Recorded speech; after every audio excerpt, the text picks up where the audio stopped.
In this final look back at our favourite moments, we start at the HARS Air Museum, took a spin round Bourke's Tower, before we finished underground in a coal mine just the other day.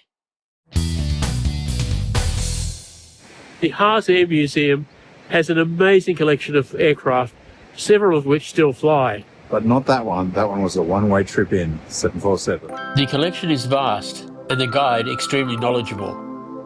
But the reality is, I remember only a fraction of what he shared with us.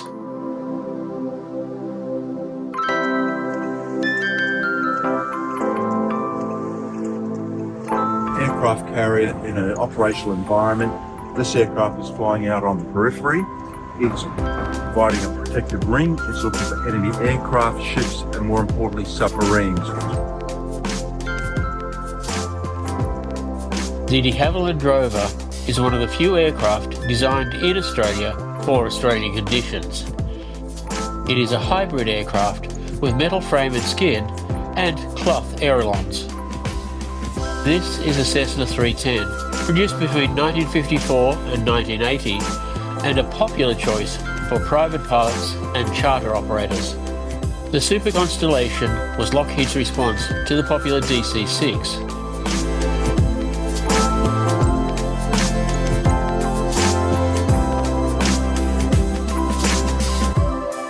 It carried a mix of passengers and cargo. I've flown on this aeroplane, I can die happy. It's a very, very stable, safe aeroplane to fly on.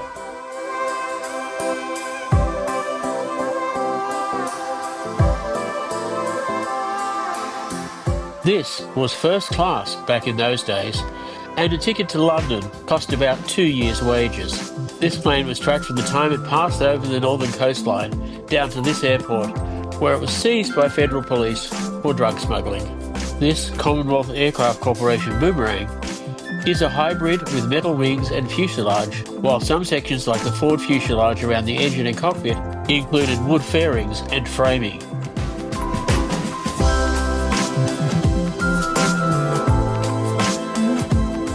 This particular Catalina flying boat is known as Frigate Bird 2 and is famous for establishing the first air route between Australia and South America in 1951.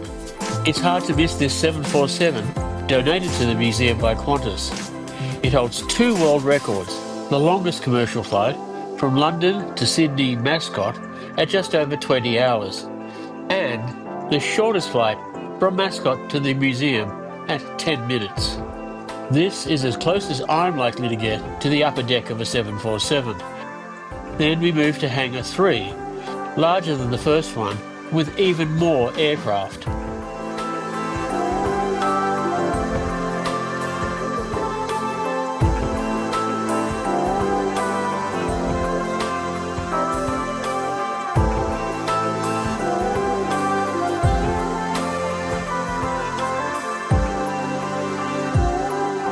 This one is a Caribou, and it often flies with the back door down. This is a Sabre. It's a CAC Sabre, which means Commonwealth Aircraft Corporation. These were built in Australia. Unfortunately, this one isn't airworthy, it's a static display. Did I mention that the collection is vast?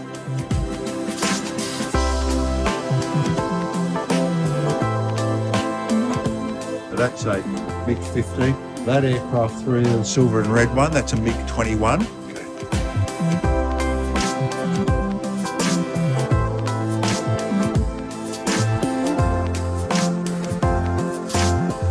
It's a Czechoslovakian designed aeroplane. There were about 1,000 built. They were predominantly used behind the Iron Curtain. Russians used them for air transportation, air taxis. The Southern Cross is one of Australia's most iconic aircraft, renowned for completing the first trans-Pacific flight in 1928 under the command of pioneer Australian aviator Sir Charles Kingsford Smith. The way the wing was designed, the way the wing is positioned, the powerful engines, it could take off in a very short distance.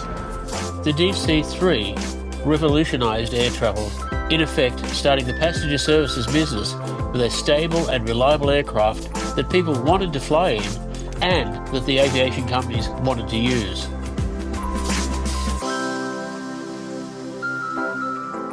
this aircraft was an animal, it's apex predator. It's amongst the most powerful military aircraft ever manufactured. It's an F-111. Oh, yes. The Americans called it an aardvark.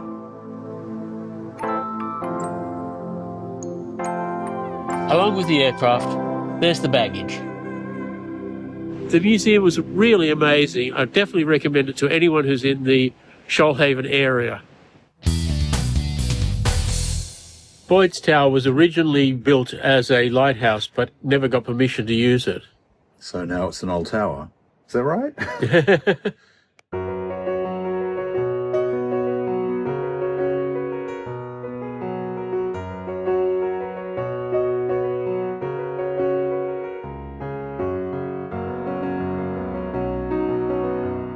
The coastline around the tower is an amazing red-brown colour, indicating the rise in oxygen in the atmosphere from increased plant life.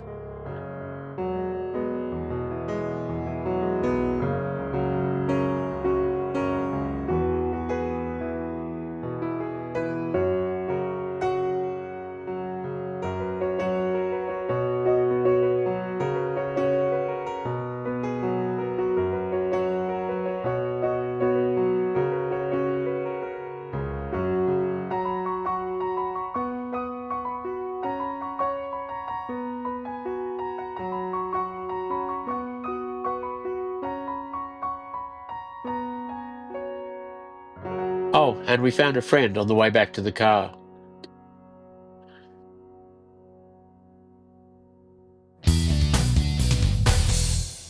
We're here at a state coal mine where we are going to go underground in a little while, but first we're going to explore the buildings on the surface.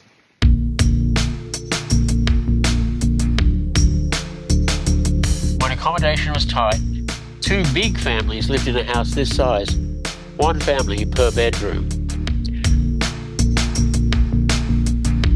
They shared a tiny cooking, eating and living space. A single man might have even less space to call home. These giant wheels once hauled coal wagons from deep underground to the surface. Very little of the original mine infrastructure shown here is still standing. The original and legitimate canaries in the coal mine. They warned of bad air before it could hurt people.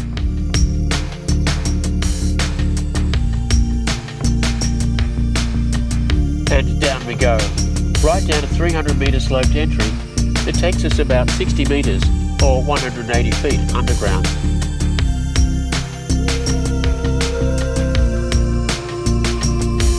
After a little while, we get to the first level of this mine, the only one open to the public.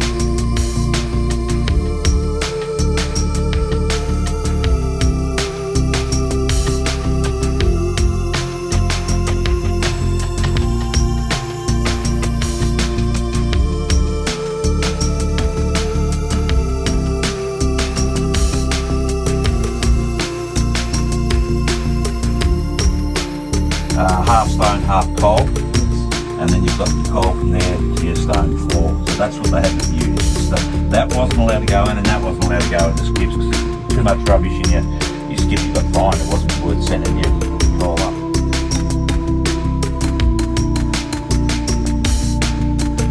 So this is where the water gravitates to. This is where we pump it out from. This is where the coal skips went up, separate from the entrance the miners used. And this is where they ate lunch, their crib room.